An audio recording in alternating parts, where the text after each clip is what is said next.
Mic. Pulivendula MLA ములాఖత్తులు అని jail దగ్గరికి వెళ్తూ నేను చంద్రబాబు గారిని హెచ్చరిస్తున్నా అంటూ పదే పదే విమర్శలు చేస్తున్నారు. ఏం చేద్దామంటావు? నేను ఏం చేద్దారంటానన్నా? అదే నేను చెప్పేది కాదు.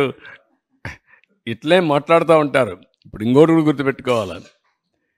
రాజకీయ ముసుగులో కరుడుగట్టిన నేరస్తులు వచ్చి రాష్ట్రాన్ని లూటీ చేసి ఆ లూటీ చేసిన డబ్బులతో ఎక్కడికక్కడ బ్రైవింగ్ ఇచ్చేసి వ్యవస్థలకే ఒక ఛాలెంజ్గా తయారైపోయారు. అదొక సమస్య ఉంది నాకు ఇక్కడ. మీరు గుర్తుపెట్టుకోవాలి, వ్యవస్థలో 5 ఏళ్ళు సంపాదించిన డబ్బులు ఉంది.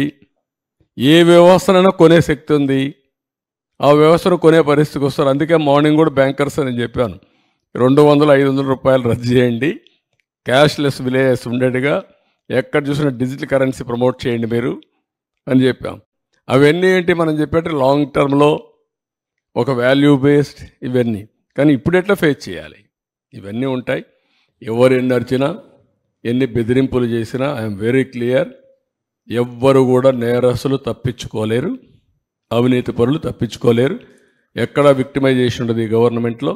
ఈ గవర్నమెంట్లో ఒకటే ఉంటుంది, ఫర్మ్గా ఉంటుంది గవర్నమెంట్. ఎవ్వరికి భయపడదు, సిస్టమేటిక్గా ఉంటాం.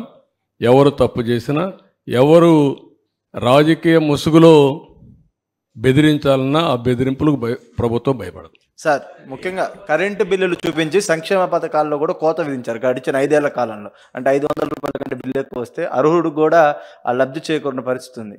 ఆ విషయంలో ఎలాంటి కేర్ తీసుకోబోతా ఉన్నారు? వాట్ ఐఎమ్ సేయింగ్, అల్టిమేట్గా నేను ఎప్పుడు చెప్తాను, అభివృద్ధి జరగాలి, సంపద సృష్టించాలి, ఆదాయాన్ని పెంచాలి.